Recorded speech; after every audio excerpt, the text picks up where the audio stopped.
Joined now by Minister Pat Rabbitte. Minister, what kind of ideas have you been hearing at the Global Irish Economic Forum that might lead to the kind of regeneration of the economy that so many people hope for?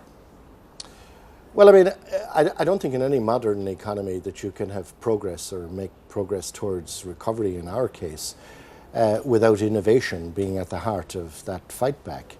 And I think that some of the ideas and some of the discussion around the innovation research agenda, the application of research, commercialization of research, bringing basic research to products, bringing them to the market, spawning small companies.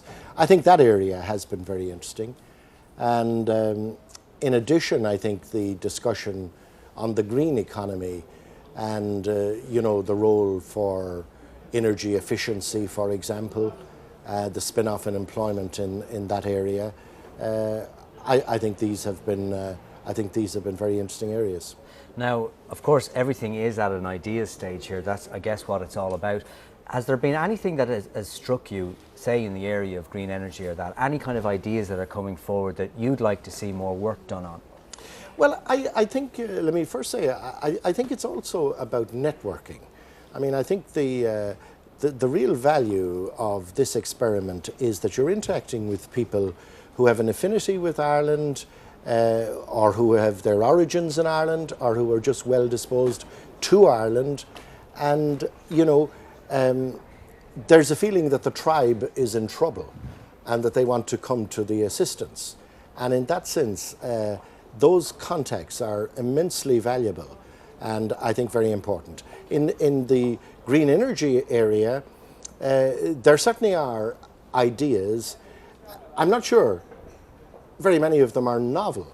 I think that, experts in my department and experts in organisations like the Sustainable Energy Authority of Ireland are well abreast of them. It's implementing them.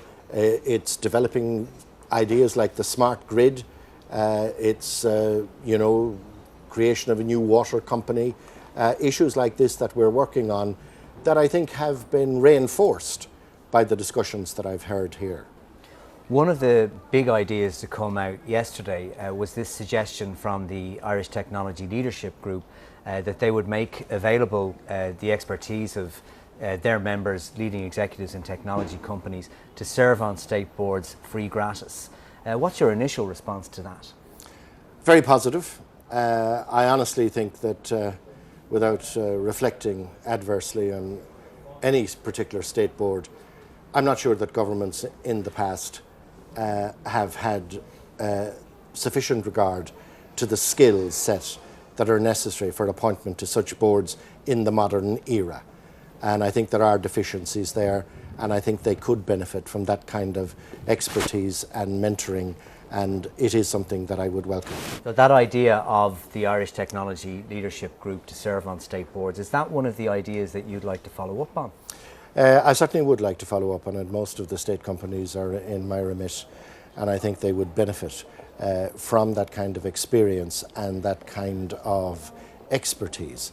And I think the people already on the boards, I think, would appreciate that as well, because it is a valuable mix, and it's important that the executives on these boards are challenged on their ideas for the future, because they still have a significant role to play in key areas of the economy. Finally, Minister, if there was one or two things that you'd like to see come out of this weekend's forum to benefit the economy, what would that be? Well, I think the main issue confronting the government and confronting the country is employment. And anything from this conference that assists in retaining the jobs that we have and gives us the opportunity to build on that for the future, I think is the essence of what we are about. And I think this conference is helpful in that regard, because no other small country, with the possible exception of Israel, could call on the skills of our diaspora. And I think they are uniquely placed in modern industrial sectors, willing to put that expertise at the disposal of the Irish government and the Irish job creation agencies at this time, and I think that's very valuable. Minister Pat Rabbitte, many thanks.